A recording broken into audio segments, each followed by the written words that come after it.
La parole est à Monsieur Philippe Ballard pour le Rassemblement national.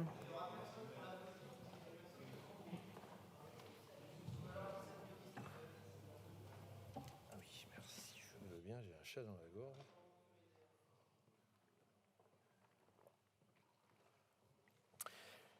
Madame la Présidente, Madame la Première ministre, Mesdames et Messieurs les ministres, chers collègues, je vais commencer mon intervention par la conclusion.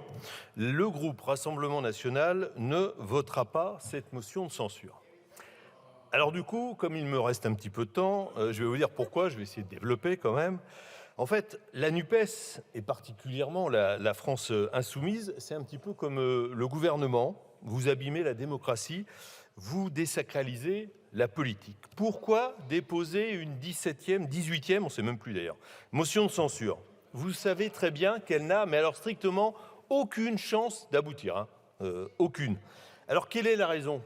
C'est pour avoir le plaisir de se retrouver un dimanche soir, tous ensemble, là, dans l'hémicycle? Ou c'est pour vos réseaux sociaux? Moi, je penche plutôt pour la deuxième solution. Ah, une petite remarque au passage, seule la France insoumise l'a signé cette motion. Mais qu'est-ce qui se passe au sein de la NUPES? Qu'est-ce qui se passe? S'affaiblit?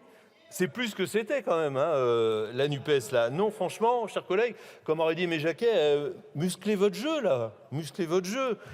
Bon, enfin, cela dit, vous le faites suffisamment souvent. Bon, ça franchement, c'est pas sérieux. Alors, quant au gouvernement, 18e 49.3. Alors, qu'est-ce que vous recherchez en fait? Alors, c'est peut-être à rentrer dans le Guinness des records, c'est peut-être ça, il faut dire que vous êtes bien parti. En tout cas, ce 49.3 confirme que vous êtes en totale contradiction avec vos déclarations et vos engagements. Vous nous parlez d'écoute des oppositions, de bienveillance, de co-construction, mais on attend toujours. On a plutôt des passages en force, un refus du débat parlementaire et un déni démocratique. Le temps passe et vous ne changez pas de méthode. Il se trouve qu'il y a un an, j'étais à cette même place, et vous, Madame la Première ministre, à cette même place également. Nous étions dans l'hémicycle pour débattre, et oui, d'une motion de censure déposée dans le cadre du PLFSS. Alors je l'ai relu, mon intervention, pas le PLFSS 2022, eh bien je vais vous redire les mêmes choses, mais en condensé, comme ça on va gagner un petit peu de temps. Marine Le Pen et le groupe Rassemblement national vous mettaient il y a un an en garde sur la véracité des comptes de la Sécu. Il y avait eu à ce sujet, et c'est important, des recommandations de la Cour des comptes. Marine Le Pen et le Rassemblement national parlaient de projections approximatives sur les années à venir. Alors un an plus tard, c'est la même chose, le déficit va se creuser, s'envoler.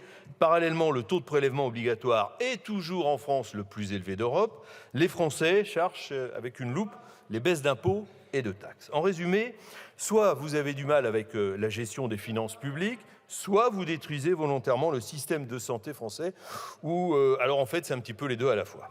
Depuis un an, est-ce que, question très simple, est-ce que la situation s'est améliorée pour les Français? Quelques indices avant de répondre. Y a-t-il toujours une pénurie concernant certains médicaments? Réponse oui.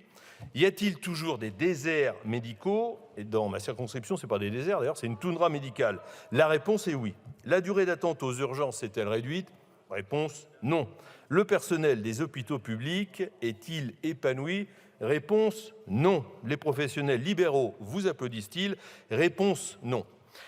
Alors il y a quand même une ligne budgétaire qui ne souffre pas. C'est celle de l'AME. Pour une bonne prise en charge médicale, j'attendais, vous avez été long à réagir là. Pour une bonne prise en charge médicale, il vaut mieux être clandestin en France que français vivant en France. Vous savez, ceux qui travaillent, payent leurs cotisations, des impôts, mais qui ont, in fine, moins d'avantages. Selon un récent rapport sénatorial, vous l'avez peut-être lu, ce budget AME, dans sa forme actuelle, connaîtra une forte augmentation dans les années à venir. Alors, je relisais cet après-midi les conditions d'obtention de l'AME, c'est sur le site servicepublic.fr. Il faut que la personne en situation irrégulière, donc hors la loi, remplisse un dossier et aille le déposer dans une caisse primaire de l'assurance maladie.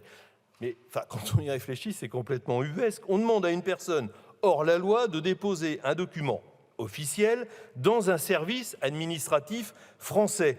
Alors, il y a une question d'ailleurs, que se passe-t-il si cette personne se fait contrôler par la police à ce moment-là? On peut quand même se poser la question. Alors, si vous voulez lutter vraiment contre les clandestins et donc les mafias, qui se nourrissent de cette situation, vous savez où aller procéder à des contrôles d'identité. Bon, on va revenir au PLFSS. En recourant au 49.3, vous avez supprimé l'amendement de nos sénateurs Rassemblement national qui avait été adopté par le Sénat. Pour mémoire, cet amendement permettait aux employeurs et indépendants ultramarins de conclure avec les organismes de recouvrement des plans d'appurement de leurs dettes de cotisations et contributions sociales. En recourant au 49.3, vous avez également réintroduit les dispositions prévoyant une contribution de l'Agirc-Arrco au titre de la solidarité financière du système de retraite contre, et c'est ce qui est à noter, l'avis des partenaires sociaux. Alors ça, il faut avouer que c'est quand même incroyable. Vous arrivez même à abîmer un système qui fonctionne, la gestion par le patronat et par les syndicats de l'Agirc-Arrco. Ils sont unis pour vous dire non. Non, comme ces Français qui ne veulent pas d'un possible doublement de la franchise médicale. Être malade n'est pas un choix. En septembre, il y a eu un sondage IFOP, vous l'avez peut-être vu, qui nous apprenait que 37% des Français avaient déjà renoncé à une prise en charge médicale alors qu'ils en avaient besoin. Il y aura encore tant de choses à dire sur votre manière de conduire la politique du pays à coup de 49.3. Mais nous allons avoir le loisir d'y revenir car, visiblement, il y a un nouveau 49.3 qui se profile à l'horizon. Alors tout cela vous rappelle que vous n'avez pas de majorité. Alors une bonne façon de prendre ses responsabilités serait de demander à Emmanuel Macron, au président de la République, de procéder à une dissolution de l'Assemblée nationale. Nous sommes prêts. En attendant, je vous rappelle la position du groupe Rassemblement national sur cette motion de censure. Nous ne la voterons pas. Je vous remercie. Merci beaucoup. Merci beaucoup.